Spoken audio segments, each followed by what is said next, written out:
So good evening. I think playing with the levels. I think you can hear me now. I hope so. Yes, there we are. Hi.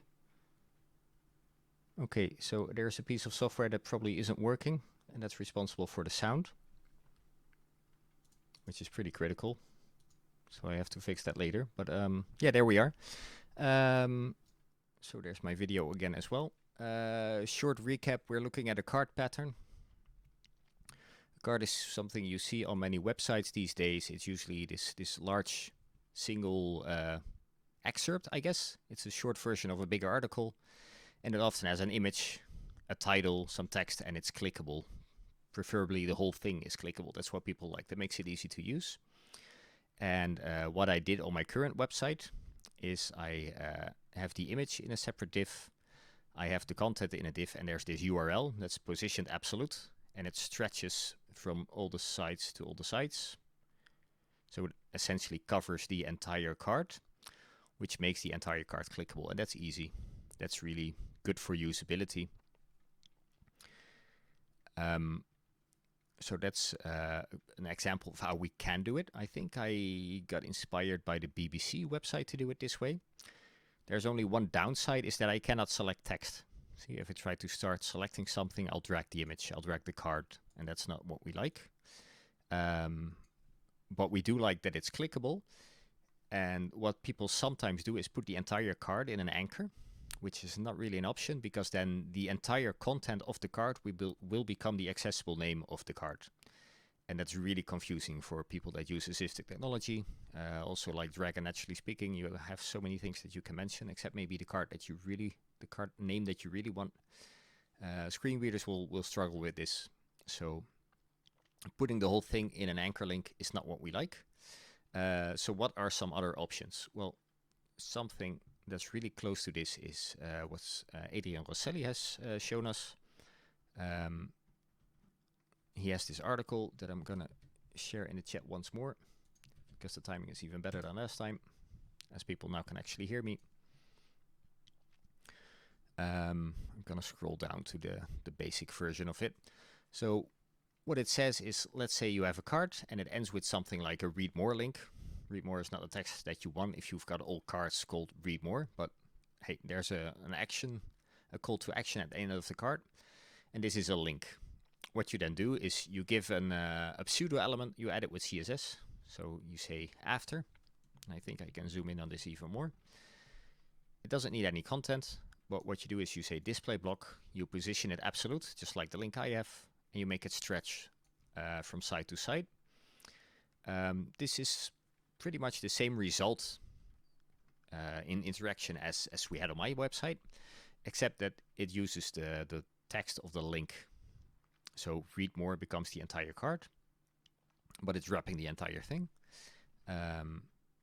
Another nice thing is that you can use Flexbox, and you can say, hey, maybe this image is in the code, it's below the heading, but I want to show it actually above the heading. So when you look at the hierarchy, it's below the heading, but visually it's above the heading. That's a really simple thing that you can do with Flexbox.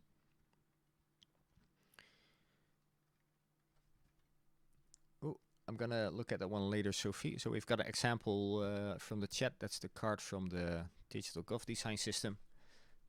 I'm gonna take that in the comparison that we're gonna have at the end. So I really like this one by Adrian. It really aligns with what I have myself, but it has the same issue, is that you cannot select text. And I was building a new website and thought, well, what would I like to improve about the card? I want to be able to select text. So what's another pattern that a lot of people use? It's one by Hayden Pickering. He has done a lot of useful work for accessibility, just like Adrian. They are the giants that I can build upon in this story. And what he does is he turns it into a list item. As I said, I think it depends on the context. If you want to use a list, I use section. It doesn't matter as much. You can use whatever you want, but you need some sort of container. And also he demonstrates, yeah, you can put the whole thing in a link, but you probably don't want to put it entirely in a link.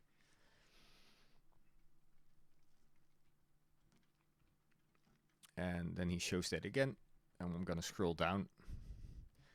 And he says the pseudo content trick. And that's the thing that we just saw at Adrian, that this is a way to do it.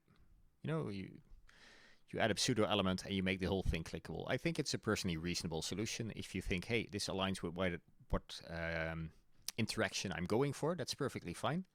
But Hayden also shows a different way of doing it. And here he shows it again, like the total clickable area. He says, alternatively, we can employ JavaScript and use the card container as a proxy for the link. So you can say, hey, I can make the entire card, or I can use the entire card and add an event listener. And then if somebody clicks on the card, then just follow the link. But he ran into this issue that if you use click, that you still have an issue when selecting text. So that doesn't help much. When you add a click event and you drag over the card, it will still pick it up as a click. So that doesn't help much in the end. The click event is still fired and a link followed, as they say.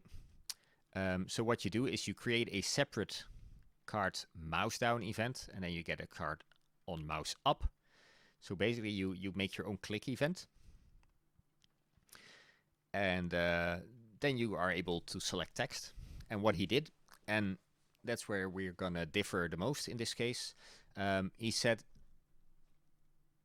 200 millisecond threshold is what he thought was about right. So if this all happens within 200 milliseconds, you probably want to click. If it takes longer, then you probably want to select something, or it was not your intention to click at least. And I saw this pattern and I think, yeah, that's probably gonna work really well for a lot of people. So if you feel fine using this, that's fine by me. I think it's a perfectly good example.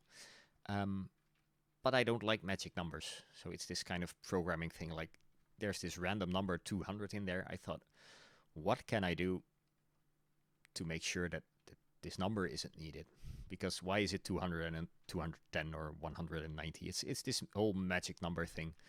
It might not be the biggest issue. You see for yourself what value it has.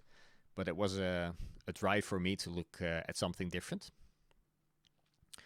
So there's some more information on how he did things, styling and everything. I'm going to share the link as well. So also perfectly usable, but a different route. So then I still have to log in. Good. Password manager, do your trick. So what I did is I made it progressively enhanced. And I really like the idea of progressive enhancement. What I did first is I looked at the HTML. So I thought a card is usually an excerpt, so it's like a smaller version of a bigger article. So that's a good reason to use the article element. Also, I have not completely given up on the document outline yet, unlike many people, I guess. So I thought article, that's a nice way to put it. So the whole container is an article. And I'm going to move this aside as well. And inside the article, we have an H3. I mean, you have this card and you want to give it a name. So an H3, it could be any heading depending on the context, of course. Maybe you need an H4, maybe you need an H2, I don't know.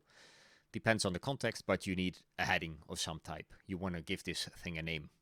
So I put a heading in there, then I put the image because hierarchically it falls under the heading. You know, it's part of the card content. Then there's a paragraph of text. Wouldn't you like to know more about flowers? Because somehow I used a flower image from CodePen. And then the link is read all about flowers. So it's just as an example. So you have this container. It has a title, an image, a paragraph, and a link. So if there were no CSS styling at all, this would be a perfect translation of what a card should be and what it should do. So this is the basis we work from. And if you have a browser that doesn't load JavaScript and it doesn't load CSS, you've got a workable version. You just have this article with a heading and some stuff under it that works. So that is progressive enhancement. It works by itself. So then if you add the CSS, not much interesting happening here. I made the background gray and the card white. I gave it a bit of a border. transparent border, so if you want to introduce hover states or something, that makes it easier. It's also really nice for people that use Windows High Contrast, because Windows High Contrast does nothing with box shadows, but it can work with borders. I put a little border radius on it. I know, just not really exciting stuff. What I did do, and it was from Adrian's example, I put display flex on the container. And I set flex direction column, so everything is in a vertical order. Horizontal, no, vertical. I had to think about that one for a second. And I also need a position is relative. That's for the positioning of the link. And I set a max width, which is only for visual reasons in this case, much like the border radius actually. And then I styled the image inside the card. I gave it a max width of 100% because otherwise Chrome was acting up. And just like Adrian, I changed the order to -1. So even though it's in the code, it's below the title, visually it's actually above the title. And I'll show the card again. So you see it here. The image is above the title, and that's because we used flex direction. We set it to column to do it all in a vertical order, but in the image we moved up in the order in the flex direction. So that's why it's moved like that. Then I added some padding for the text. I added some padding to the bottom. And then through CSS, I add this pseudo element that we discussed just before. So if you only load CSS, you will have an entirely clickable card. And yeah, just like we said, except you cannot select text.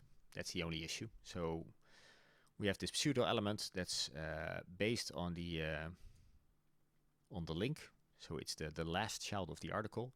And after that, you get the pseudo element covering the whole card. So it makes the whole card clickable, and it makes sure that the link that you have doesn't just have the link as its touch target, but the entire card as a touch target. So it's like blowing up your link. I'm trying to explain it in many ways, but that's basically what we do. Then what if you actually do load JavaScript? Because a lot of people do, but not everybody does. So what I did then is I made a constant called cards, so this variable, and it queries the document for all articles. So we get a list of all these cards, and you can make this a class name or a different element, I don't care. But you need an array, or I think this is actually a node list of your cards. And then you go through this list. And you say for each card, I want to grab the link. So inside the card you say, hey, what link is in there and what is the actual target? Or actually, first you grab the link and then you grab the target from the link. So you've got the variable target, which stores the target of the link. So in this case, it would be some fictional article about flowers. And then much like Hayden, we're also gonna create our own event. We add an event listener for mouse down. And when somebody mouse downs, what a perfect name, it triggers a mouse down event. I don't know. Mouse downs. I'm fine with mouse downs. If somebody mouse downs on the card, then we're going to add a mouse up event. So first somebody presses the mouse button, and this also goes for touch and other devices. But talking about mice, not mouses. Mice makes this easier. So you go mouse down, then you add a new event, mouse up, also only on the card.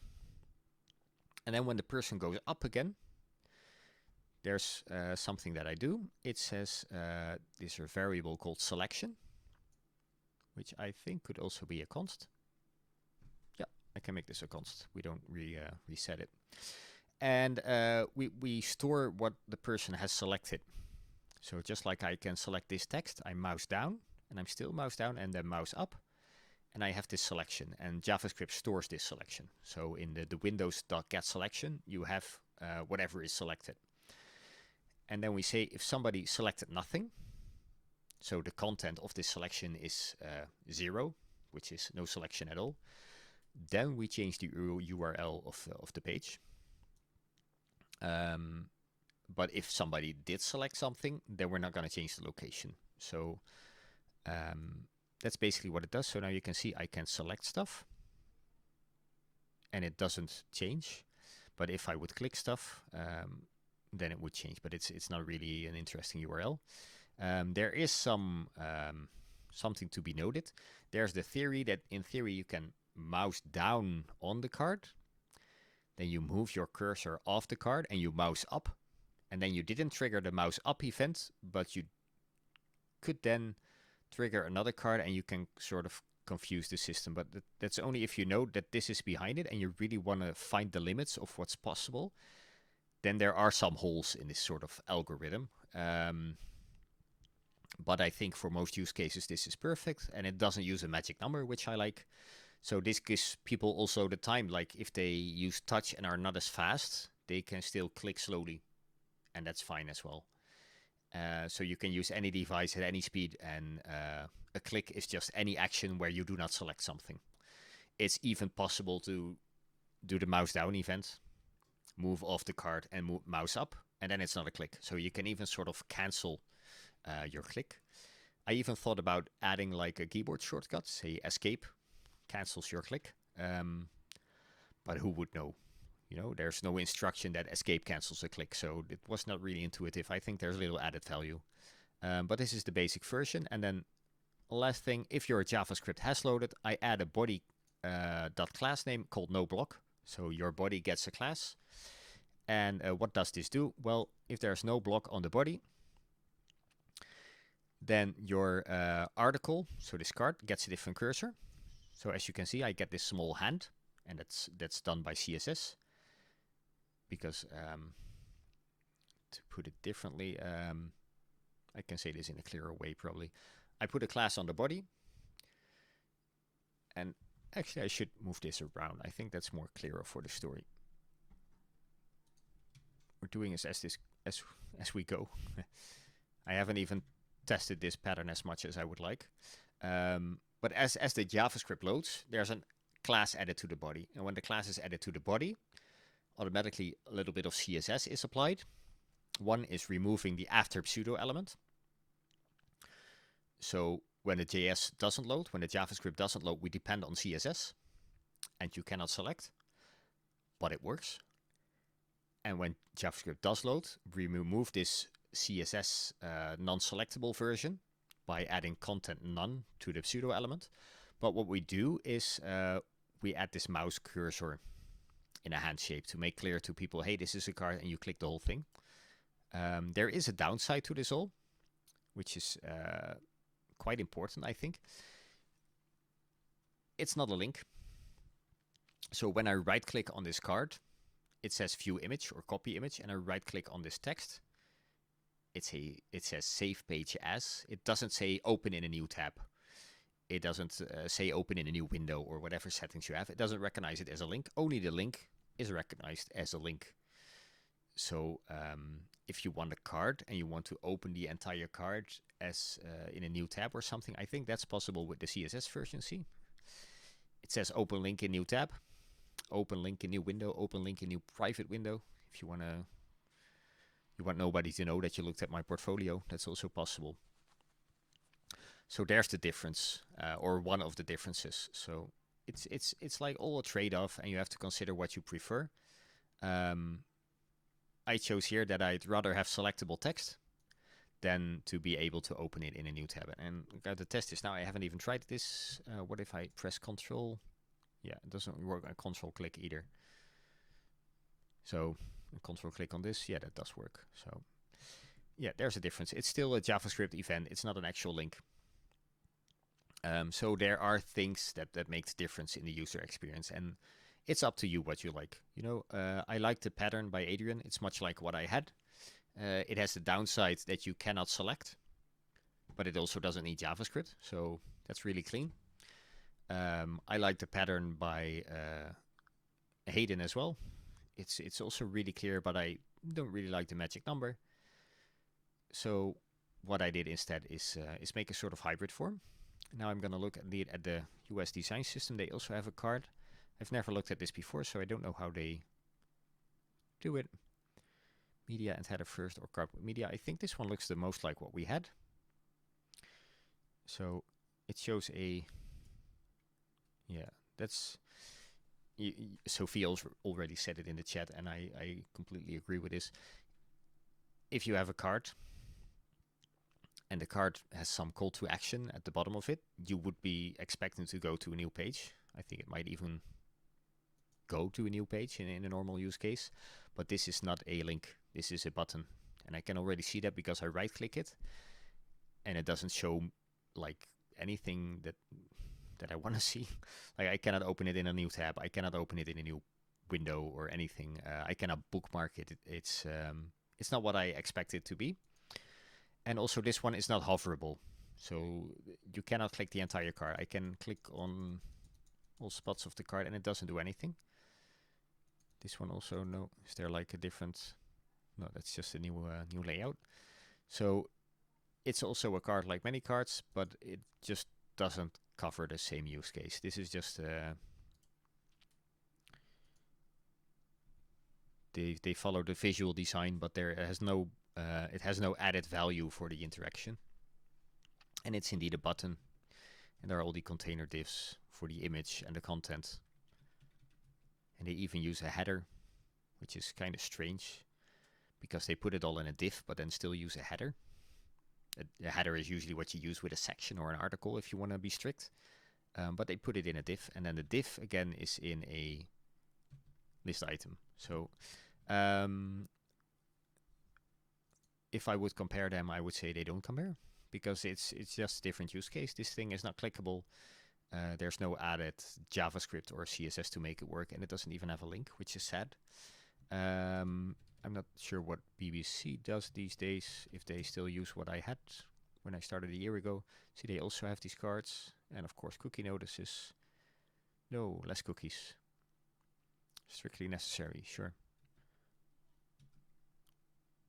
Okay.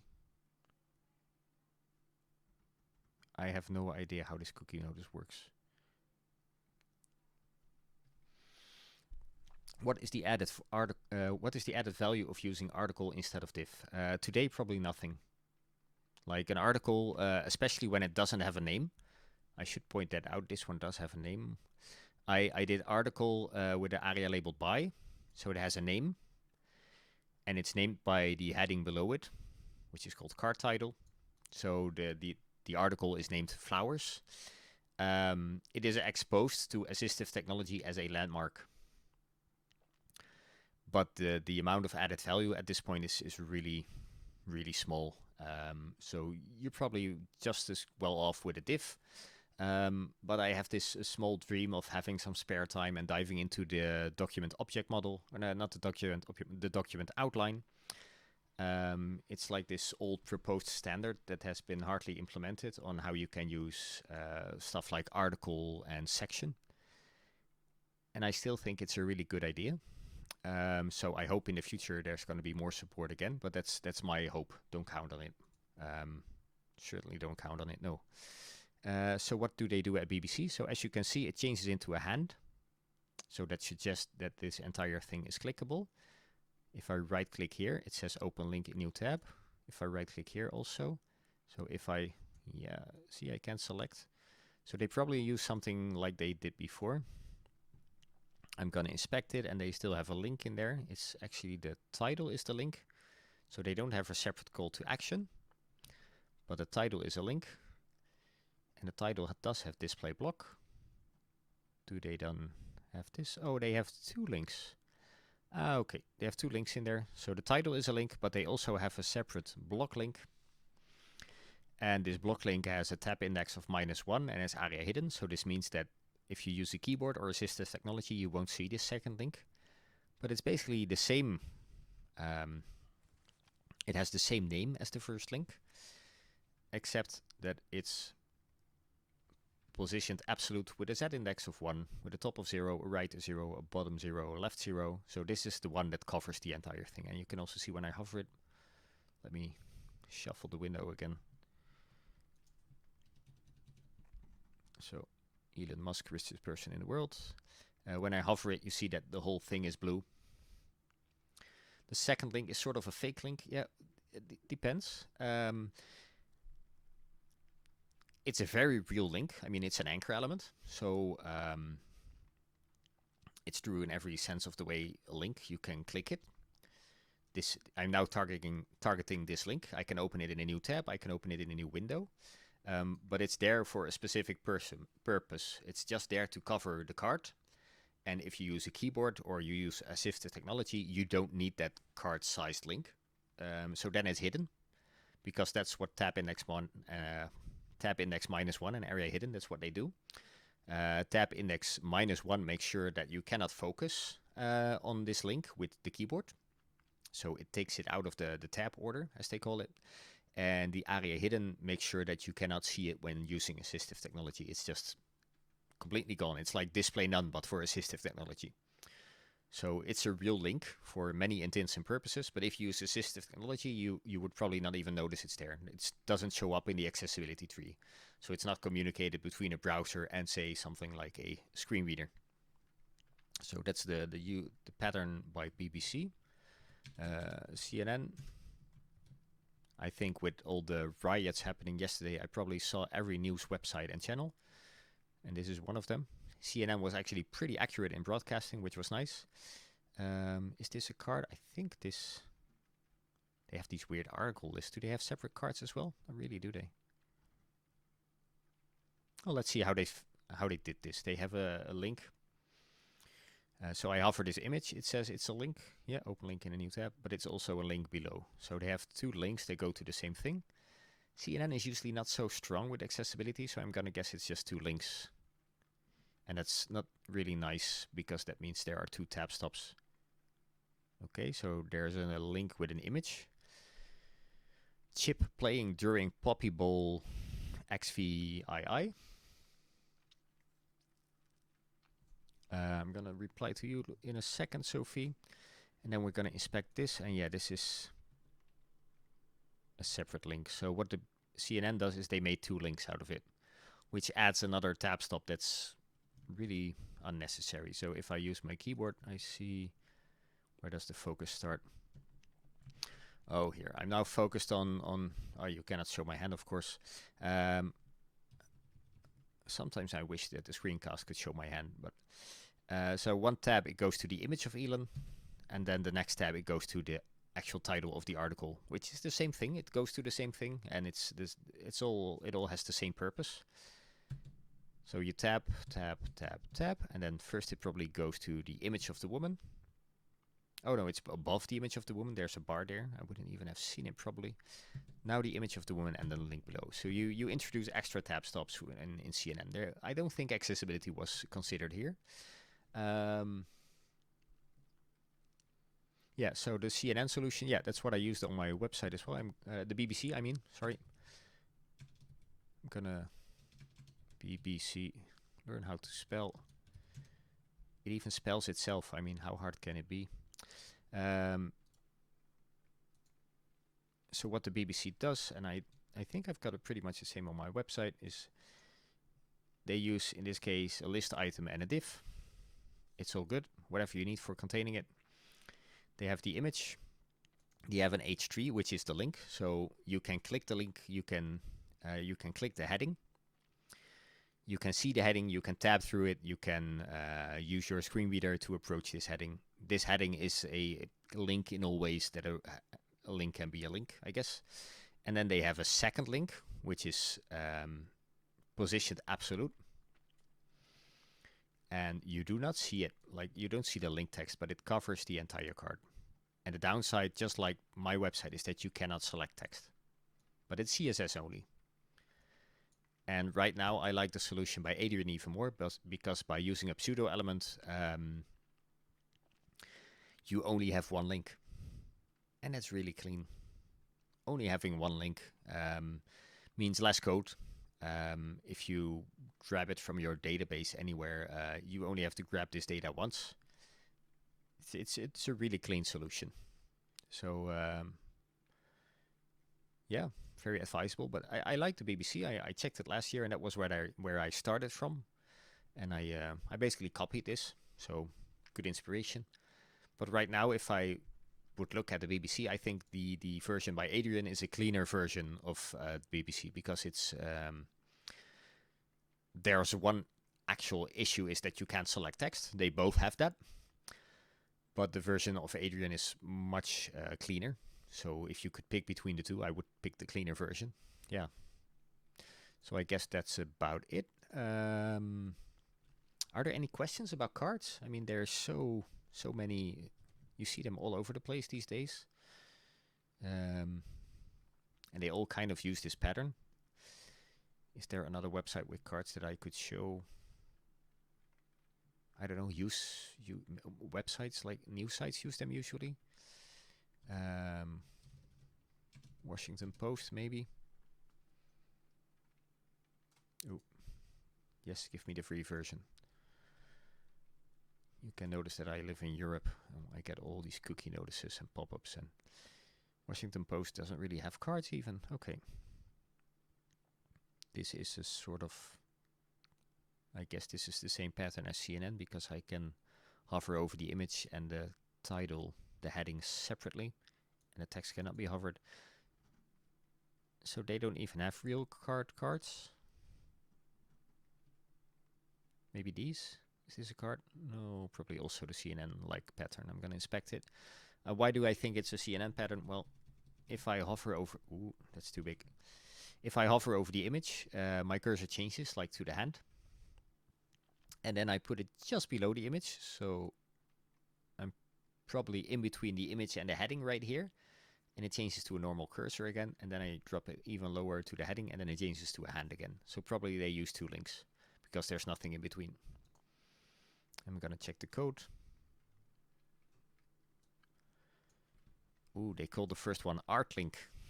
Now that puts some pressure on the image. Is it art? I don't know.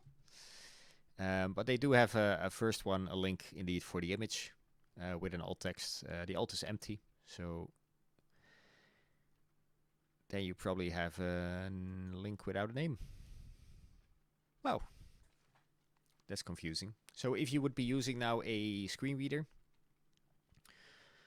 hey, thanks for joining us. So this example by Washington Post, if you would use a screen reader to check this out, usually the image or the alt of the image, the alternative text of the image, it would form the accessible name of the link. But as the image is decorative, it's like there's nothing inside this link and there's nothing to generate the name. So I can even go to the accessibility panel of Firefox and I can check this one. And then I can select the link. And it also says interactive elements must be labeled because it doesn't have a name. So Washington Post, I think you often... Oh, over one side. Oh, that could be... We had some issues with the sound when I started. And I did a quick fix. Maybe that quick fix is only mono. Do we have a mono fix? Well, it's only for this stream, I hope. I'm gonna fix it, I promise. My sound mixer didn't work, so I'm probably mono, one channel. Now you say it, I see only one green bar moving up and down, so you're probably right. But I'm glad you can hear me, because at first people couldn't even hear me. But yeah, so the Washington Post, I think they usually bring the news in a pretty good way, but their image is not accessible, and thereby their link is not accessible. So they have a link with no name. Then we go to the actual heading, and it's an H2. I seriously doubt in the context H2 is the most logical choice here, but sure. Let's not dive into that. And then they have a text inside a link. So they have, for each of these sort of cards, they have two links, which means two tab stops, and they probably have a third link here for the author. So even though you see 4 cards here, if you use your keyboard, you're probably going to use at least tab key 12 times to get through these, which is completely unnecessary.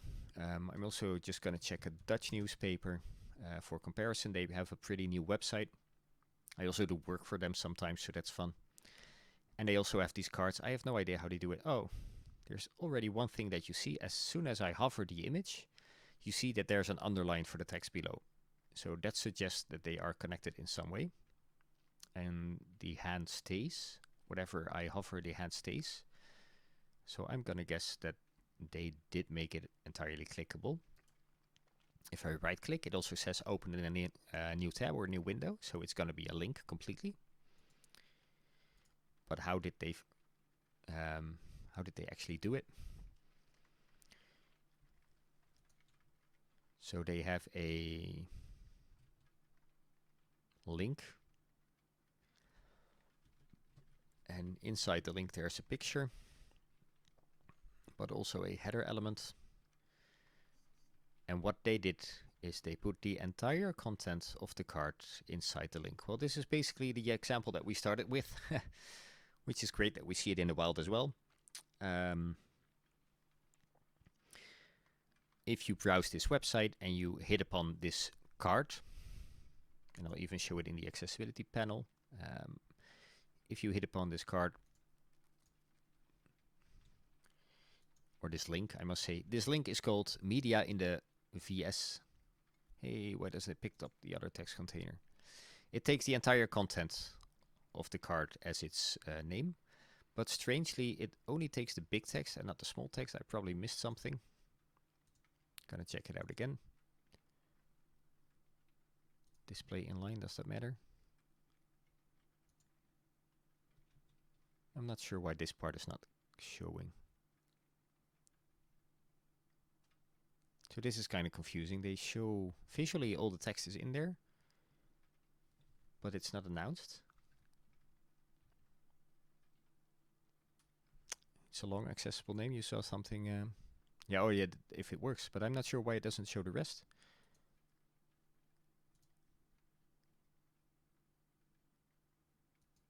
So somehow the heading is hidden. I'm not quite sure why that is. I would expect the whole thing to be named after. I'm just gonna check this in Chrome, maybe it tells us more. So this is a surprise, that's what you do when you just spontaneously open a website and start inspecting. You get this kind of stuff. I'm on a different browser and I want to give cookies again. I'm just gonna agree because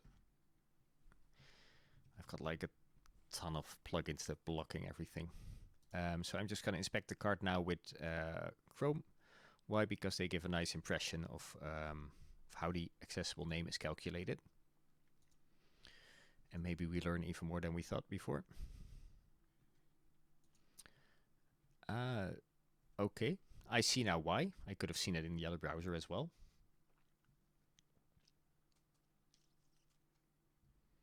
Oh yeah, I'm gonna get to your question in a second. But I see now why it went the way it went. What did they do? They have this card with content.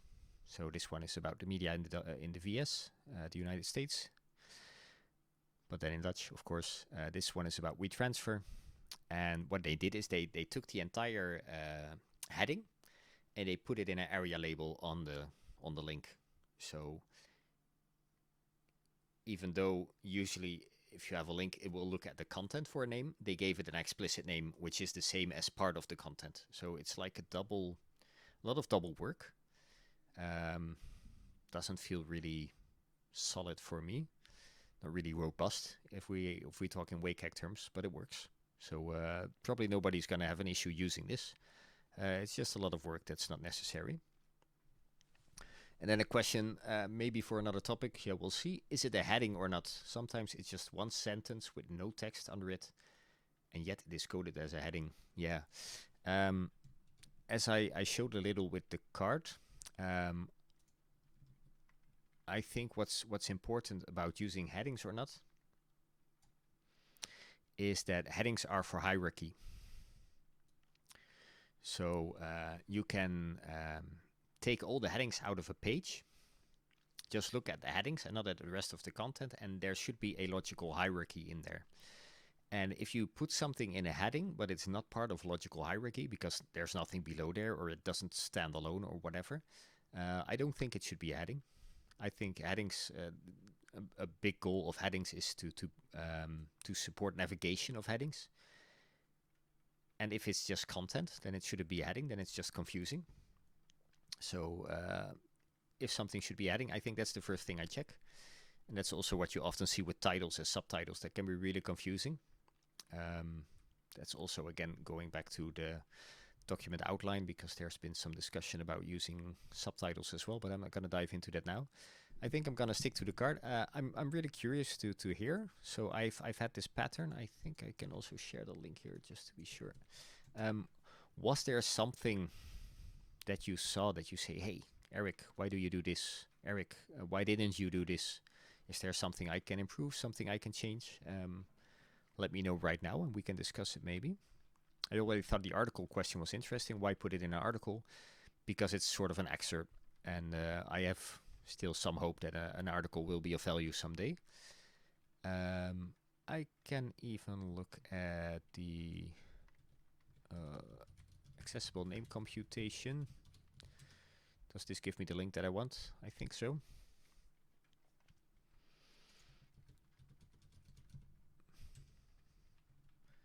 Is it not in here? I always have to search for stuff.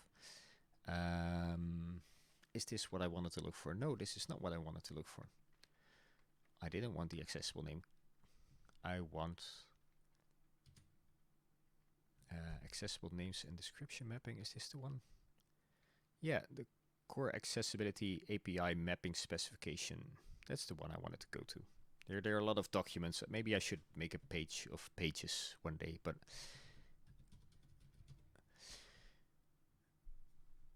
let's see. We used a article. I think I even have to correct myself, so that's cool. I said something about article that's not true. I'm gonna make this website bigger. Is the side menu gonna move away? Oh, that's not good. How? Okay, so I'm gonna edit this page quickly because I hate this side menu and I want it gone. This whole thing, enough, gone, delete. We don't need navigation. We don't need this either. So, navigation gone, and then I can show the entire page, I think, without having stuff that shouldn't be there. Okay, so, bit of a sidetrack, but I like this. I like my whole stream as a sidetrack, so... CORE-AAM. I'm going to share the link because it probably translates really well, really bad when I say it like that. So this tells browsers, amongst other technologies, user agents, how to map things. And I'm going to first show you what I thought of, because that's the interesting part. Oh, then it doesn't... no, it doesn't... Okay, I deleted this for nothing. Once again.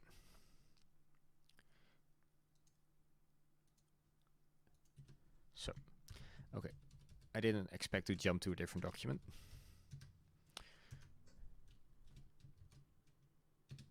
I want to show the part that says section. So I'm going to jump to article first, and we get the biz list. So this is a giant table. And it basically tells you what is what, I guess. So if you have a list item, so that's this goes both for the HTML element, the li, but also something that has the area role of list item. Then they say, hey, depending on what browser you have and what accessibility, to use the correct term here. Sorry for all the scrolling in view. It's not the most pleasant to look at. So you have different accessibility APIs, and depending on what browser you use, it uses one or the other. So you have the MSAA, you have the Microsoft UIA, the ATK/AT-SPI,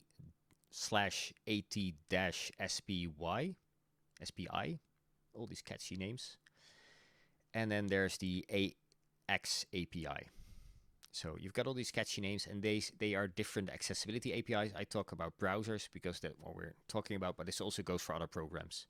So if you use something that's a native Windows, it might use a different accessibility API than if you use some Linux software that's ported to Windows.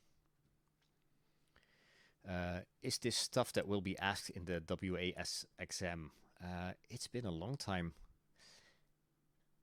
I don't think you should memorize this. No, I don't remember this as something being asked, but it's been a while, so they could have changed stuff. But this is something that if you go troubleshooting, it could come in handy, and it's also very useful when people talk about these ideal browser screen reader combinations. That's also because not every screen reader uses every accessibility API. and they don't always work together very well. So this is a whole world of accessibility APIs and screen readers that I use in a practical sense, but I only limit myself to browsers and screen readers and not to different software. So if you would be an actual daily user of a screen reader, you would be blind, for example, you would know, or you could know more about this, because it's a whole world in itself. So again, we go to the big table. There we see the different APIs again. So you've got the IAAP role. For example, in IAAP you have this role alert, and alert dialog and application, but also the article role, and that's the one we mentioned before. So you have a role, and you can add it with ARIA, but you can also have it in the HTML element that actually should have it. So article is a nice one in this case, because it's also an HTML element. I've never heard of an HTML element called alert dialog, so let's ignore this one and let's look at the article. So let's say you have an element article, or you have an element with a role of article. Then in that case, the role should be exposed to the first API as role system document. The state would be state system read only. And there's an object attribute called XML roles article. So that's rather specific, rather Cody-like. Then in a different API, it's called control type group and localized control type article. Then we have another API that says role article and XML roles article, which thankfully aligns with the other one, but not completely. And then the AX role is AX group, AX document article, and the AX role description is article. So you see every API does something different, and sometimes they align and sometimes they don't. And if you're going to dive into issues with browsers and issues with screen readers, this is probably where you end up. But you see here that an article element has the role of article, and then it's exposed as an article. But I wanted to tell a different thing. I confused the two. There's also section. And you also see section a lot. And is it listed differently? No, it's not here separately. Why is section not mentioned here separately? Because there is no ARIA role section. If you look in ARIA, you have the role region. So a section element has the role of region. That's what you get when you invent two standards at a different time. But there's an interesting distinction here. You could have a region with an accessible name or a region without an accessible name. So what I often see is that developers use a section element, but they use it like they would use a div. So you have a section element, you have some stuff in there, and they are not linked to each other. They don't play some specific role.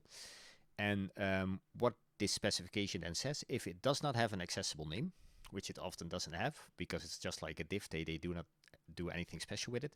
They say, do not expose the element as a landmark. Use the native host language role of the element instead.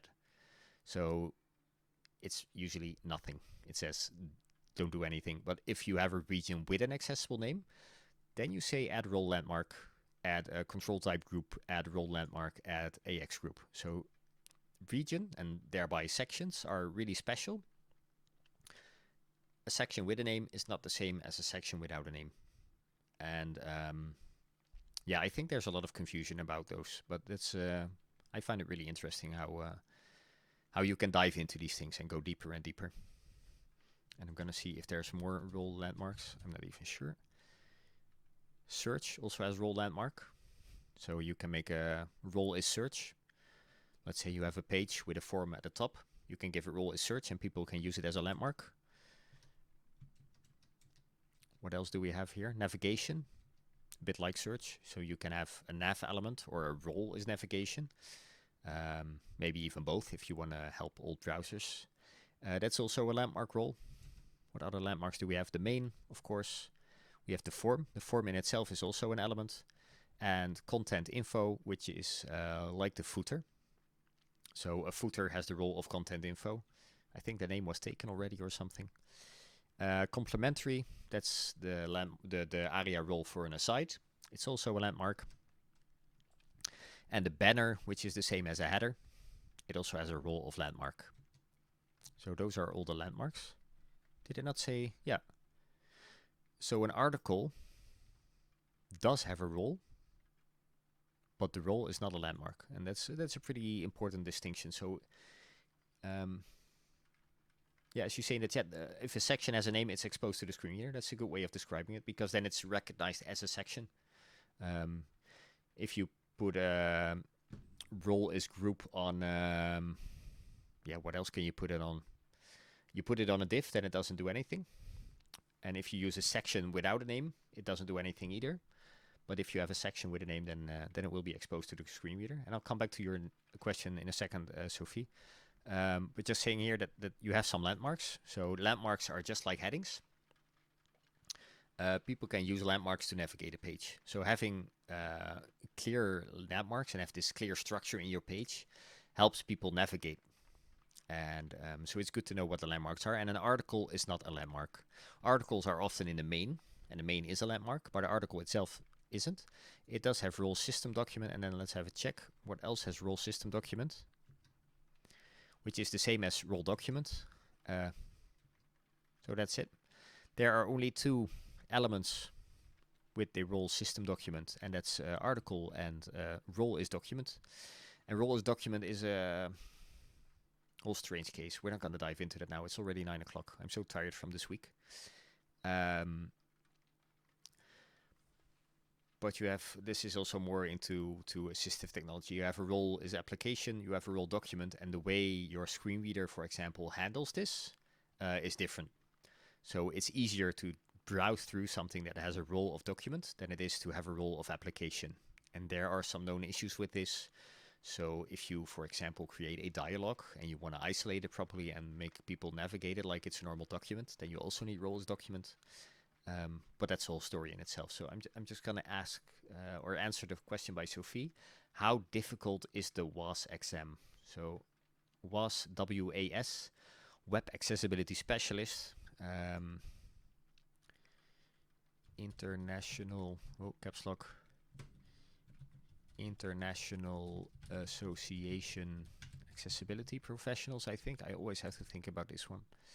Yeah, so the IAAP is the International Association of Accessibility Professionals. They have several certifications. I think I can even hear professional certification options. Can I just click certifications to get a list? Yeah. They have something new even since I did this.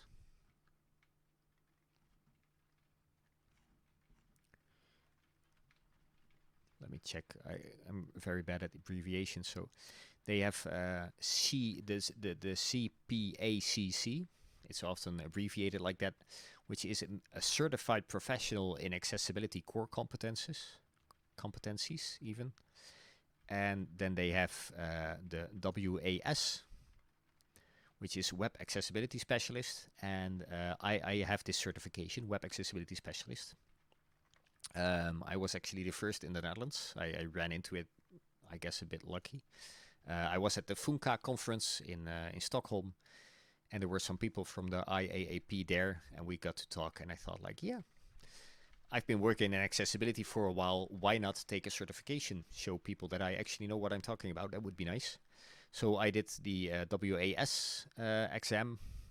And why did I do this one? Because you need you need to keep this up. You need to score points throughout the year to keep it up and to have it validated or something. And if you have only one certification, you don't need as many points. So I was really practical. I don't have unlimited energy. So I went for one. The first one, the CPACC, for me, it's more like a high over, like a general introduction. It also says accessibility core competencies. So it says, hey, I know something about accessibility. It's a bit more generic in my opinion. While this one, Web Accessibility Specialist, is specifically about web accessibility. And then the question, how difficult was it? I think it really depends on your experience.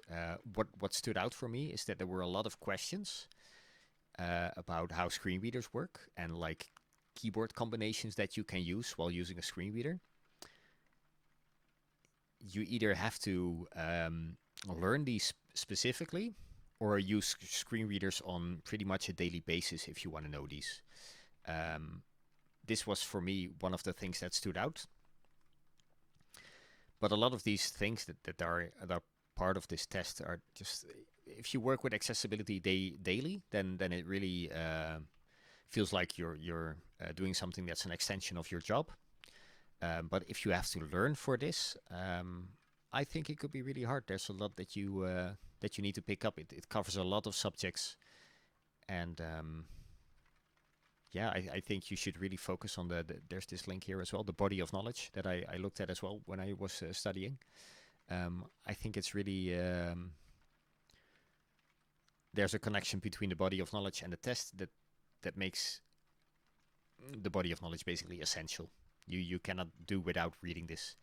And if I would start over again, I would also look at this body of knowledge, because it's like your holy grail of doing this test. So I hope that kind of answers your question, Sophie. It's a bit a tough one. Is it difficult? For me, I didn't find it too difficult. I had my job, which was completely focused on accessibility, but I also know that's more an exception. Like, most people that deal with accessibility are front-end developers that do front-end development and accessibility, and I was fully focused on this. I can also say it was a part-time job, so my job has been part-time for a long time, and still it was completely focused on accessibility, so there was more focus on accessibility than most people, but it was also part-time. So if you say, hey, I've been doing this for a while and I'm really focused and I really want to show people that I know a lot about accessibility, this could be a way.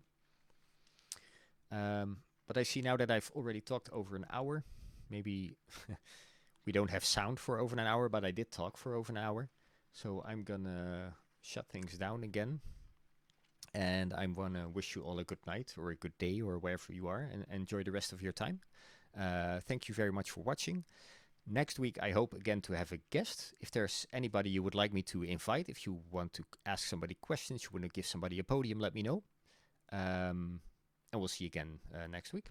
Okay, so thank you so far. Thanks for the questions and the feedback, and see you next time. Bye-bye.